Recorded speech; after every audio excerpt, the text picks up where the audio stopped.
Proctor Senvar held the beacon up so the whole room could see it. It was a flat disc, palm-sized matte gray, with a single depression in the center. Press it and a signal went to the Institute's recovery team. They would come. You would be pulled from the plateau, logged as a non-completion, and your trial record would carry a red notation for the rest of your time at Valdrek. Every recruit in the room had one.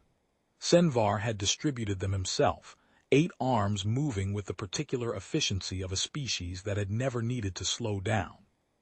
No recruit, he said, has returned this beacon unfired. He let that land.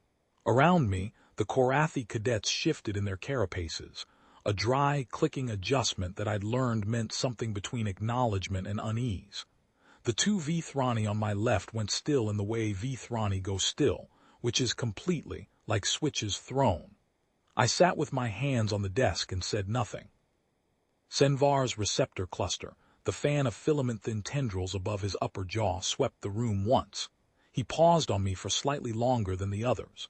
I didn't know it then, but I know now what he was reading. Baseline chemistry, fear markers, the particular atmospheric signature a body releases when it understands that it is about to be tested past its limits. Every cadet in that room was putting something into the air. I was told later that I registered as background, as ambient, as the flat chemical equivalent of an empty chair. He set his copy of the beacon on the lectern. 72 hours, he said. The plateau. No Institute equipment beyond what you carry out the gate. The beacon is not equipment. The beacon is a lifeline. Use it when you must. He looked at me again. And you will. The plateau at Valdrek sits 4,000 meters above the Institute's main complex, accessed by a single lift that the staff locks from below the moment the last cadet steps off. The surface is basalt, black, fractured, sharp-edged where the freeze-thaw cycles have split the rock, smooth and treacherous where the wind has been at it for long enough. The atmosphere is breathable by my standards barely, and cold in a way that doesn't announce itself. It doesn't bite. It just subtracts degree by degree until the arithmetic catches up with you. I stepped off the lift at 600 and spent the first 10 minutes doing nothing but walking and looking. The other cadets moved fast. The Korathi are built for cold. Their exoskeletons insulate. Their metabolic rate drops on demand, and they carry a racial memory of open exposure that goes back further than their written history. 3 of them had shelters started before I'd finished my first circuit of the immediate terrain. The Vithrani pair moved together despite the rules saying nothing about partnership, scanning the sky with the wide-angle vision that makes them extraordinary navigators when there's a working chart in front of them. There was no chart, that was the point. I found a basalt overhang on the northeast face of a low ridge, deep enough to block wind from 2 directions, with a crack running back into the rock that would draft upward if I got a fire going at the right angle. The floor was grit and loose stone. I cleared it with my boot, then my hands, until I had a flat rectangle roughly my length. I was not looking for comfort. I was looking for geometry. The fire took 40 minutes. That sounds slow. On Earth it would be slow. Here the rock was cold enough that the friction method demanded patience I hadn't needed since a training rotation in the Yukon, and the available tinder, a brittle lichen analog that grew in the crack's shadow, burned fast and hot and then went to nothing if I let it. I failed 4 times. The 5th caught, and I built it up with the care you use when you know there won't be a 6th.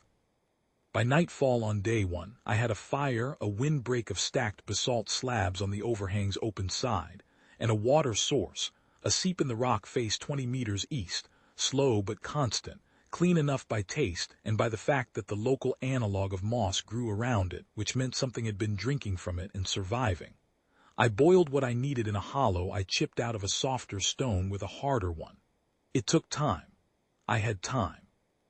The first beacon fired at hour 19. I heard it, a short, high tone that carries across the plateau's silence like a stone dropped in still water. One of the Korathi. I didn't know which one. I sat by my fire and ate the small things I'd found in the lee of rocks during the afternoon, not identifying them by any Valdrek taxonomy, just applying the field test I'd learned from an old SAR manual, and confirmed 100 times in places equally indifferent to my survival. Smell, texture, a fragment on the tongue, weight. Most of them were fine, one wasn't. I set that one aside. The second beacon fired at hour 26, one of the V-Thrani. By hour 36, the temperature had dropped to something the Institute's post-trial report would describe clinically as outside standard Korathi comfort parameters. I describe it as the kind of cold that makes your hands remember every time they've been cold before.